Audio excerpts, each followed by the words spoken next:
Good afternoon. You're welcome to your favorite social media program, The Buzz. I am Rose Blossom. Of course, we know what we do here. We talk about the state and affairs of the country, and we have amazing guests that will be joining us on the program. But before I introduce my guests, of course, I want you to know that we have Galaxy channels on YouTube, and we have Galaxy TV Comedy, Galaxy TV News, and Galaxy TV Entertainment, also Galaxy TV Vibes.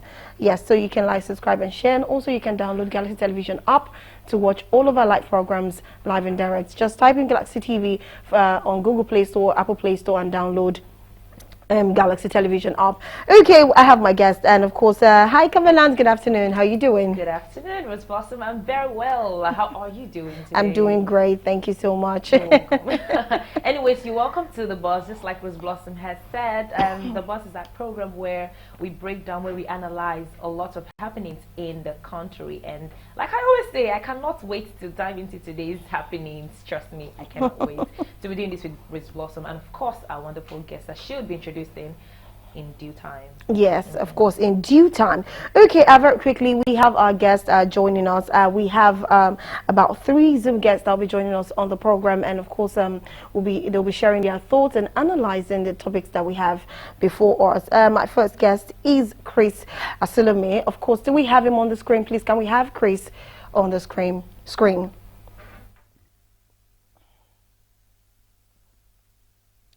Can we have Chris, please, on the screen? Okay, while we're still trying to get Chris, of course, let's have Barrister Tunji Abdulhamid. He's a legal practitioner. Can we have him on the screen? Let's say hi and good afternoon.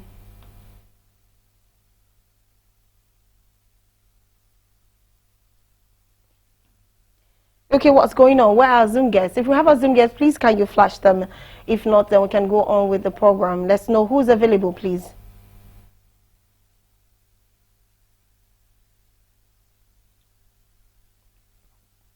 All right, then let's quickly take a short break. Let's know what's going on with our Zoom guests before we continue the program, because I need my Zoom guests to be in and about so we could go straight to our topic. So let's go for a short break. We'll be right back and continue the program pretty soon. Stay with us. Back, yes, I hope we've set the audio, because our Zoom guests are saying they cannot get the audio, but hopefully we have sorted that out. Okay, if we have any of our Zoom guests, please can we have them on the screen? Thank you very much. So okay, that's Barrister Abdulhamid Tunji. He's joined us. Thank you so much for joining us. Good afternoon, sir. Good afternoon, Barrister Tunji. Good afternoon. Can you hear me, sir?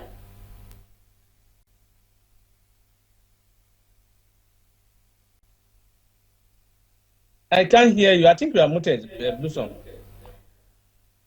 Okay, can you still hear me now? Is it possible? Can you hear that? Can you hear us from the studio?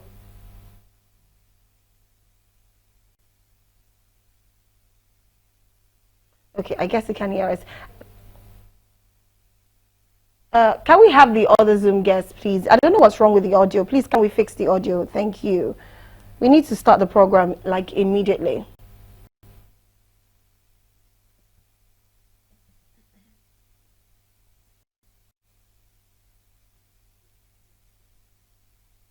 All right, I think go on a short break, please. Let's fix all this before we bring it back to the studio. Thank you very much. So let's go for a short break. We'll be right back. Our sincere apologies for the delay to start the program, and of course we're trying to set some of the technical issues we're facing, but yeah, it's sorted now. So what I have in-house guests, so I'm going to introduce my in-house guests, and hopefully we have all of our Zoom guests sitting and ready, and now they can actually hear us from the studio. It's good to have Femi Chacha Emmanuel. Thank you so much for joining us. Thank you for joining us. Glad to see you. Yes, I hope you're here to study because our time is already fast spent, but hopefully we'll be able to do something we'll be able to touch some topics before the end of the program. And of course, we have Zoom guests. Can we have Barrister Tunji Abdulhamid and of course Chris Asilome join us on screen, please? Welcome to the show, sir, Barrister. Good afternoon. Thank you for having me. Thank you so much for joining. Okay, thank you very much. I don't know if we have Chris joining us. Please, can we have Chris? You can flash him on the screen so that I know he's already ready. But if not, I'm just going to go ahead with the program. Okay, so because of our time, I'm going to just maybe not really drive into all the topics or into all the, the synopsis. I'm just going to go first with the topic of CBN has actually warned on cash scarcity. And as it is right now, Nigeria continues to face, of course, cash scarcity despite a significant year-on-year increase of 1.59 trillion naira in the amount of currency held outside the bank. Data from the Central Bank of Nigeria's money and credit stocks show that a substantial portion of currency in circulation remains outside the banking system, which is more than 90% consistently held outside formal financial institutions in 2024. On a month-to-month basis, the amount held outside bank increased by 6.8%, or that is about 270 billion naira, compared to the 4.0 trillion recorded in September 2024. Now, the President's Association of Senior Staff of Bank, Insurance and Financial Institution, Olusoji Oluwole, attributed the worsening cash shortage across the country to the CBN's inability to meet the cash demand of commercial banks. Meanwhile, the CBN announced a fine of 150 million naira per branch on deposit money banks found guilty facilitating the illegal flow of mint naira notes to currency hawk and unscrupulous agents. Okay, that's it. Now, we all know that definitely you go to the banking hall right now, you have absolutely almost no person's deposit number, rather they are redeemed or they are there to complain about the banking issues. What do you think, how do you think CBN can actually do this? Because I feel it's not just about, putting a fine to this, but actually about them giving us an explanation or maybe doing something about it before putting a fine to whatever they need anyone who defaults on that. You see, inconsistency in bank policy or banking policy definitely affects the Nigerians' level of trust in our banking system, and that's why psychologically an average Nigerian will choose POS merchants than walk into the banking hall. It's only when probably the first, the second, or the third POS merchant within the environment does not have cash that an average Nigerian will now think of going into. And you see, this distrust, it will take time for Nigerians to overcome that psychological trauma. Why? There was a time, the transition to the cashless policy during Emefiele's tenure was horrible. Nigerians were literally buying money with money, our money. Yes. Then it's because these guys became kings. Even fuel stations refused to even accept card to sell. They chose to collect cash and then hand over the cash to a POS merchant. There were ways Nigerians were being milked during that period. We're still having that trauma in us. They need to find a way to not just find banks, encourage them. When you now do everything to encourage banks and they are probably not yielding, that is when we can now start talking about fines. So I expect that during this period, banks should ensure that all of their machines are filled with cash. They should be the one saying cash available, cash available. The security agents should, all of them employ security guys in their premises. Security guys should be able to assure that, oh, there's cash, there's cash. Then once one person knows that there's cash, or you see someone standing there, naturally Nigerians will begin. So when you now have all the POS dispensing, the pressure, see, it's a demand and supply thing. Yes.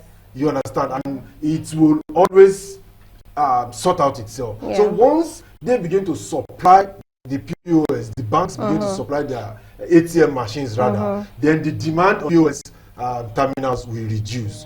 All of a sudden, we don't need to criminalize all things. We don't need to pick up POS merchants in the name of enforcing the usage of bank ATM. So I don't know why Nigerians like to ensure that it must always come out like you are militarizing things all the time to carry out the policy. Secondly, I also think if banks find a way to cut down on how much they charge when you use the ATM machine, even the POS, the extra charges. the people will naturally not use POS. Yes. So it's not every time that you try to gag people to force them. There are ways you can create incentives. Take for instance, banks want to charge me 50 naira for every 10,000 naira transaction, and then I will still receive SMS. They will debit me. You understand all those? So if I calculate how much I will lose, then obviously, and I compare to what the POS guy wants to charge me, and I see that that is not the difference is I rather go for a POS because they will not keep me waiting, and I wouldn't have to queue. So we have to find the way to incentivize Nigerians to use the ATM. And with that, I want to assure you that POS merchants will move to the villages where it's needed. Are actually needed. Yes, very true. Barrister Tunji, I want to ask, just in reaction to what Femi Chacha said. Now, most importantly, I believe that most of the reasons why we don't have our monies in the bank, but in the form of transfer, you make a transfer and all of that, is like he said, is the charges. I feel like it is more of the charges, not even necessarily the queue, because when you are withdrawing, if you withdraw at an ATM, they put a maximum of 5,000, 10,000, and imagine you want to go 100. So you're going to go 10 times, which is more charges for each withdrawal, and it's extra for people, because everybody, even if you're not a business person, you can't just allow the bank keep taking the money that you worked hard for. But what's your reaction to all of this? What do you believe is the reason why we have cash scarcity both in the bank, in our ATMs also? Barrister Tunji, over to you. I think for the simpler reason is that because CBN is not doing its job. CBN does not even know what it wants to achieve. In a bid, they told us they don't want a cash transaction. Under another bid, they are saying the bank should be dispensing cash. So I don't even know what policy the CBN is pursuing. Is it the cashless policy, or is it the cash must be available policy? And just like my colleague in the studio said, the CBN is just showing seriousness in fighting this lack of cash in the society. Because if they are serious, it's not difficult. How can we have cash with the POS people and the bank will not have cash in their ATM? You can look at it. There's a deliberate compromise between the bank and the POS people, and the CBN that is supposed to be the supervisor is not doing his job, probably because in quotes we need to ask this question: who are the of this POS? When I say POS now, I'm talking about those who bring it to the country. Who are those supplying it? The suppliers of the POS, maybe people who are connected to these people in banks. I'm talking about the CBN and other agency, in quote, allegedly. So for me, if not, how can you have a bank with about 10 number ATMs, and you will get there, they won't dispense money, they won't be able to dispense cash, and you will see a POS man or woman or lady in front of the same bank, and you'll be able to get whatever amount you want to get. You can get as much as 5 million naira from POS people. Yeah, and you get to the ATM, you can only take 5,000 naira, or you may even not be able to see anything. So for me, I think CBN is not being sincere. They are not telling us the truth. What actually is the problem? Is it that there is no cash available, or is it that you are giving it to them and they are not using it the way they should use it? The CBN needs to come out clean, because I remember when during that crisis, it was alleging bank of not giving us money, whereas the banks are not having the money from the CBN. So I think CBN needs to come out clean. I don't want to make any unjustifiable suspicion about the CBN. But for me, I think CBN is not doing its job properly, and that's why we're seeing what we're seeing, or we're having what we're having. Okay, I like that part. Maybe there's something CBN is not actually doing or not saying. Like you said, we have to be careful. But what do you think is, like you said, now you gave a lot of solutions, but in plain terms, what do you think CBN should be doing? Like it's not just about 150 million naira you're finding financial institutions. What should they do to actually make sure that there's a flow of cash, because it's costing a lot. You understand, having to withdraw now, I know how much it is from the POS, and when you walk into an ATM gallery or something, you can't even find cash to withdraw. And when you want to withdraw, because sometimes I want to withdraw more, but when I think about having to press 5,000 how many times, I just get tired and I just probably withdraw 30 or withdraw 20, which is not enough for even the full day. And some of them will even tell you, some of the security or the people that are manning the ATM gallery or machines will tell you can't withdraw more than 10,000. So even tell you can't withdraw more than 5 if it's other banks. Or, you know, I do not know, but what is the way forward? You see, I fear for Nigerian banks, because despite the fact that the economy wasn't good enough for an average Nigerian, they declared too much profit. If you, I'm the type that I study financial stuffs a lot.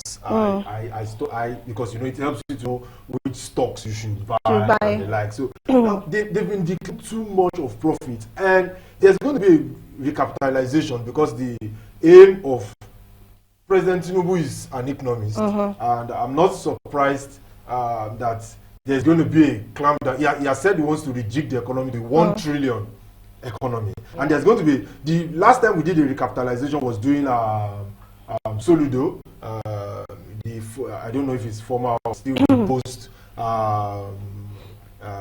Emir Soludo. Now, we're expecting one in 2025. And if banks don't try to reach out to Nigerians, I've been asking myself questions. You don't make loans accessible for an average Nigerian that has a small medium enterprise.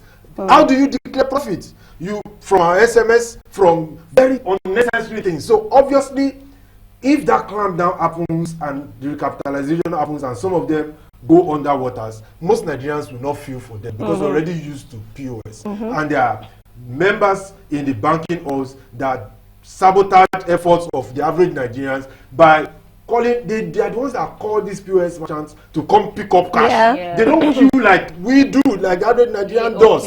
You see, you get to the bank to withdraw, they give you dirty notes, but you are in a party on Friday or Saturday, and you're getting the clean notes, and you see someone willing to sell to you. Then you will know that all of these things are calculated.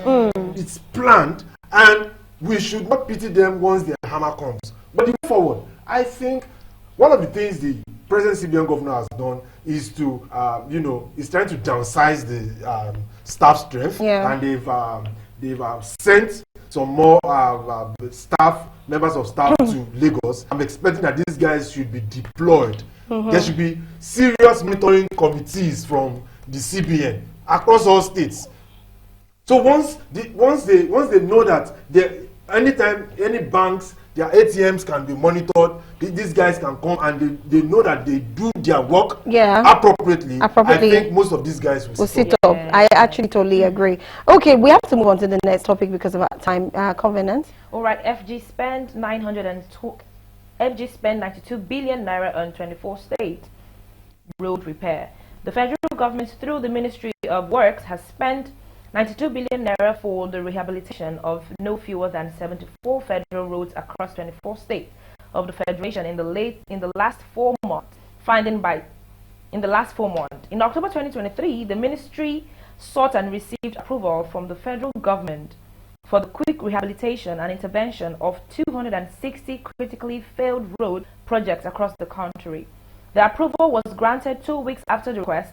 In January 2024, the federal government released 108.5 billion naira out of the 217 billion naira set aside for the emergency repair of the 260 roads in 36 states of the Federation and the Federal Capital Territory, Abuja. However, checks by our correspondents using GovSpend, a civic tech platform that tracks and analyzes federal government spending, revealed that between August and November this year, a total sum of 92 billion naira was disbursed by the Ministry for fresh road repairs in 24 states. Among the 74 federal routes repaired with the allocated funds, 5 are situated in Ebonyi, 10 in Bono, and 2 each in Lagos. Okay, all right.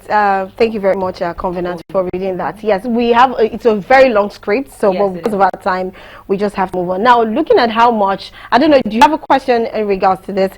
Looking at how much, but I do have one in regards to the money spent. Now, when I saw the amount of money spent on the roads, and of course they mentioned the state and some of the areas where this money was allocated to make the road, and I felt like the money was too much, but yet I'm still looking for this federal roads that were actually, you know, being repaired. And for the fact that they are even saying repair, not like you're making a new, it's a repair. So should it cost this much to do this amount of road in just how many states? But what's your take on this? I would say three things. Number one is that most states that have industrial presence have most of their roads being dilapidated and destroyed too often because of industrialization.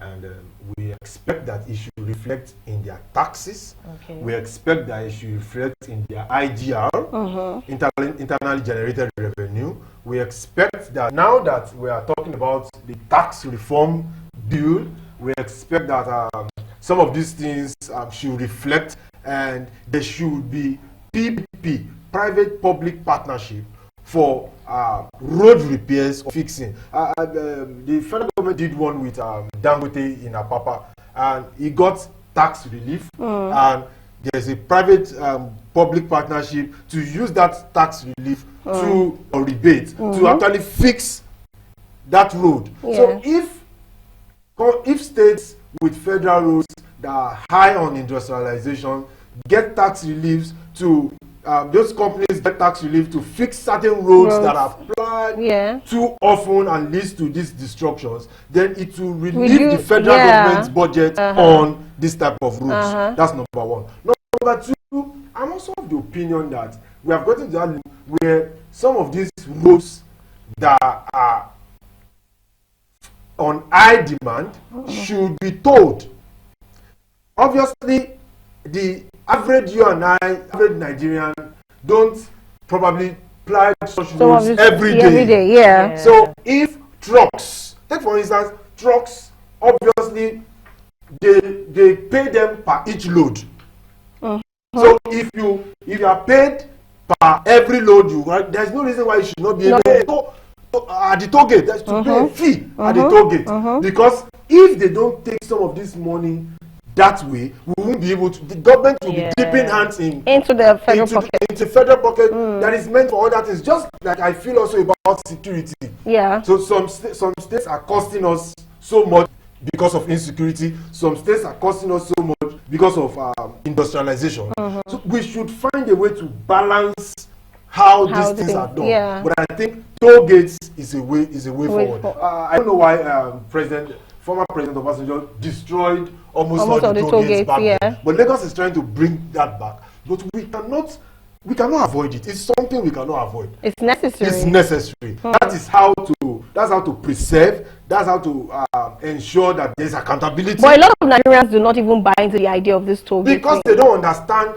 They feel there is free money because of the kind of lavishness our politicians go into. And honestly, Nigeria is broke. We see, if you look at Argentina, I can mention Germany, I can mention countries that we were looking up to that have actually gone insolvent. Thank God that we removed subsidy at the time that we did.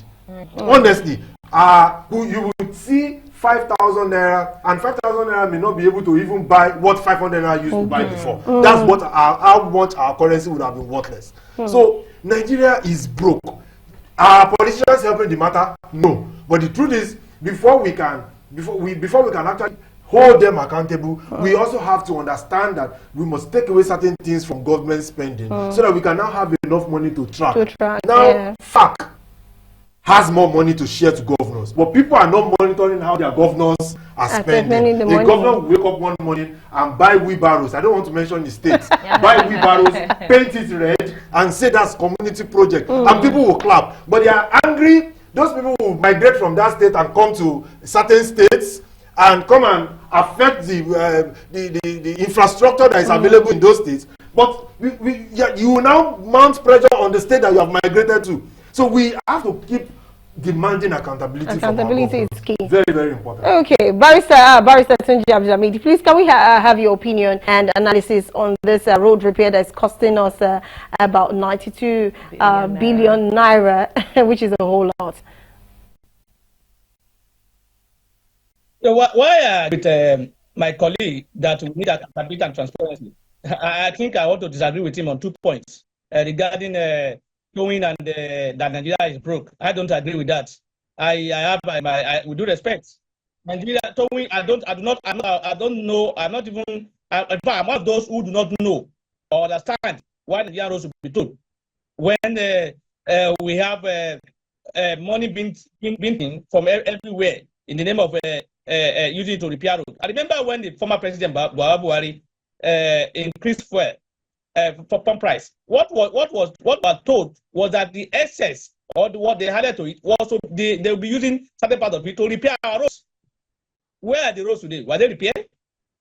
You see, the trust is not there. You cannot trust when you say they should tow. This money will be taken by certain people. There is no accountability. There's no transparency. So again, I not want to also believe that Nigeria is broke. Nigeria is not broke. If we are broke, we will not be buying private jets. We will not be buying yachts. We will not be buying what's it called? A vehicle for the National Assembly member. What we will lack is that our leaders don't care about us. They only care about themselves. You see, when you have the money and you plan properly, it's not how big the money is. It's how well you have planned for it to spend it. What I'm not saying we may not be too rich, but we have the money to satisfy us. We have the money to take care of our needs. But those in government are not doing so. And I also limit my blame on the governors. Yes, why I agree, we need to hold the governors accountable. But all the blames, I will put it on the president. The president, before coming into power, is aware of allegations against the governor that they are corrupt and that they are not doing the right thing. And yet, the president took away what we are benefiting and tried to give it to them. We know fully well that they are not accountable. So I will not even blame them to say, look, I will blame the president for taking what is beneficial of us. Because today now, I know before now, the majority of Nigeria are in support of subsidy mode. Subsidy must go is our problem. Today we now see that subsidy is not our problem. Our problem is corruption. Because I am one of those few people who do not believe that we should remove subsidy that time. And I was one of those who believe that subsidy removal will cause more hardship to us, which we are having today. Because we are not, those foreign countries that we are making reference to, we are not in the same class. There's accountability and transparency in those countries. In our own country, there's none. By the time you tell me what is the toll gate in Lagos, the former one, the one at Lekki, how well have they managed it? We have been told it was given for 25 years, and we have been told the state money were used in quotes to build the same roads. So you see the fact that some people will be paying and some individual will be taking the money as personal money. That's why I would not support anything into. We have means of getting money to manage this property or these assets. So and I don't want to Nigerians are burdened already. We are facing hardship already. Increasing putting toll gates on the road will increase more hardship on the people. And that's why I say I'm not in support of it. I'm aware that you give us more money and it will help us more in terms of. But the point is that Nigeria today, people are going through a lot. Asking people to be paying to tow our road again will be to create more hardship on the people. Today, if you are just traveling to Ilorin alone, Ilorin from Lagos, I tell you, I'm not talking about assumption. I've tried it. For just to travel, I spent almost 500,000 to buy fuel. Just Ilorin, that will not take more than 40K before the president came into power. My full tank before the president came into power was 15,000 naira. Today it's almost 1,000 naira, the same car. So if you are not asking me to be paying toll gate again on the road, plus the police, plus other things, you are creating more hardship for us. So for me, I would not even support any idea of introducing toll gate on our roads. And I don't want to believe that we're broke. If we're broke, those in government are not showing it that we're broke. Those in government are large. They are living as if we don't even have any problem. They are getting, National Assembly members are collecting how much? A salary, monthly salary, allowance, 13, 14 million naira monthly. And you are saying we're broke. I don't believe so. If we are broke, they will not be living that large. If you are broke, the president will not be buying whatever they're buying. They will not be buying cars for the office of the first lady that's not even know our law. So for me, as far as I'm concerned, it's about spending, not about not having money. The way we are spending our money, you may have 200,000 naira, and some people may have 1 billion naira. You can use your 200,000 naira judiciously than the person that has 1 billion naira. So if you are using it judiciously, we will get it done. We will get the right result. We are not using whatever we are getting for now. So I will not join the bad angle of saying Nigeria is broke. Nigeria don't have money. We have money. We are not broke. We have money. We may not be getting enough money. That we have money that can sustain all of us if judiciously utilized. Okay, thank you very much. I actually totally buy into the idea of not about the being broke, about the part that we have some money, and as much as we have, if we're able to use it the way we should, it will solve a lot of problems. You wanted to react to it? I see, certain things are easier said than done. Yeah, certain it's either wears the crown knows where he's. Now you see, wait. What I have a problem with perception. While I agree with some of what you have said, but you need to understand that a politician that won election, the members of his community are asking for the national cake to be shared, and they will not vote him back if he doesn't share it. So he naturally until we understand that the people we vote into the power are an average representation of our lifestyle as individuals. A politician becomes a minister all of a sudden, and people in the ministry are the ones that will put him through Oga. This is how we have been stealing so and so. Yeah. And you find out that I don't want to mention the name of the minister. One of those that lost, she lost her position in the cabinet swap because she didn't want to dance to their tune. She was always on the media. She was always harsh and they will sign certain budgets and ensure that they do a program. That's why she stood her ground that this is not what she wanted. But you see, we need to understand that this thing is in the psyche of an average Nigerian. It is easy to blame the leadership, but leaders are a product of the followership. So if you take, for instance, if you want to clean Nigeria, then it starts with an average Nigerian. If I come out and tell, but it's easier for barrister to say that so person bought this and that. But if he counts how much he spends to win an election, you will agree that if you spend so much, you will want to recoup your investment. So I'm of the opinion that there must be a complete overhaul of how we Nigerians. If I see a politician today, I'm not saying bros, alpha. I'm asking him questions on policy because that's his job. Not asking him, oh, my goat just put to bed yesterday and want to throw a party. And if he does not drop, I will now call people, buy drink and say we will not vote for him. And because he wants our votes, what do you expect him to do? He has to drop. So I agree with him that corruption is a problem. I agree with him that Nigeria is, I insist that Nigeria is broke. The problem we have is knowledge. I used to think that. Okay. But you see, getting access to so much information changed my perspective about it. So if what did you call it now? What did you just say? Sorry, come again. Leakage, yes. If it's not leakages, like people always think, and because of your information and having to deal with this person's personally, they basically as a politician. So what is the problem?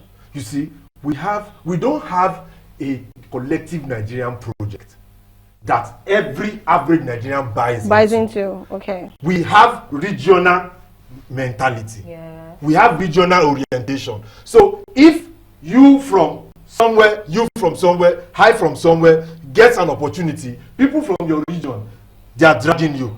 They are dragging me. There is no national. We don't have a national vision. We don't have that thing. We don't have that God bless America kind of mentality. Yeah. While why it is good to think about your ethnicity. When somebody who now steals something is picked up, people from his ethnic group will now begin to mount pressure, and they will not see it as, they will not see what he has done as against the Nigerian project, because there is no that Nigerian dream. So we lack that collectiveness. That's number one. Number two, because of there's now a competition of who still pass, quote and unquote. He's now control, but he just stole 5 billion. How about so person that stole 50 billion? That's so then he's a petty thief. Until we come together to see, stealing is not what we want. Irrespective of whoever have stolen, not analyzing the thief from the perspective of where he comes from. How about your own brother that stole so? What did they do to him? So there's no collectiveness. We don't have that vision. We don't have that Nigerian project, that Nigerian dream. It's going to be difficult. You know, you sounding like this. It's as though we have a very long way to go, and it's not just about. It's about the people. It's about the mindset. What we see. A long way to go. It's easier for barrister to think like that because he's educated. He wants more. He's working hard. He's talking about his RM. There are people that what they live on is handouts. Yes. That's what they live on. They live on handouts, and they will do everything to ensure that the person that is giving them those handouts remain in power. Okay. Femi, we would like to go on with this one, but we cannot continue. I was actually thinking you'd be able to say one or two on the CAFA. Congratulations to Ademola Lookman. Yes, okay, you just said that already, so there's no need to even go ahead. I was just happy about how the thing all went down, and of course the award and all of that. It's a beautiful one. And also, I never said this, but I'm going to also say that congratulations to Miss Star International that won. That's from Nigeria. I've forgotten his name. Ademola Lookman. Oh, and we won best goalkeeper. Chideze. Then our female team, congratulations to them, best female team in Africa. I'm so proud of them. Super Chickens, they should be changed from Super Eagles actually. Super Chickens, they've been disgracing. Okay, all right, we're going to call it a wrap right there. Like I said, congratulations to Mr. International, of course, representing Nigeria. He came first ever black, in fact, Nigerian or African actually, to actually win such a prestigious award. So congratulations, and also, just like Femi said, congratulations to those he has mentioned. Comments quickly, wrap up, let's go. All right, so we do not have time again, so just meet us tomorrow, same station, same guest, okay, maybe not same guest, I don't know, but same host, same co-host. It's still the Lagos Girl, and like I always say, drink water, mind your business, keep learning, keep loving, and keep living your life. I did not say it in the previous show, but Merry Christmas in advance to you. All right, I want to appreciate Barrister Tunji Abdelhamid for joining us on the program in such a short notice. Thank you so much, sir. We really do appreciate your time, and of course, we from Galaxy, we really appreciate you and we love you. Thank you so much, sir. Thank you, sir. Thank you for the opportunity. I would have loved to join some of the issues raised by Femi, but unfortunately, time is not on our side because it appears Femi to justify why the politicians are stealing money. Unfortunately. Okay, we're gonna do that in the next show because our time is off, so they don't yank us. But we really do appreciate you. Thank you so much, sir, for joining, and thank you, Femi Chacha, for also joining. It's been an amazing one with you. Thank you for having me, Barrister. I hope you'll be in the house one of these days, so that you guys can now do this and shout at the table together. I look forward to that. Okay, signing out. My name is Red Blossom. Tomorrow we'll continue talking about the state and affairs of the country. Still on your favorite station of the program, The Buzz. I love you. Bye for now.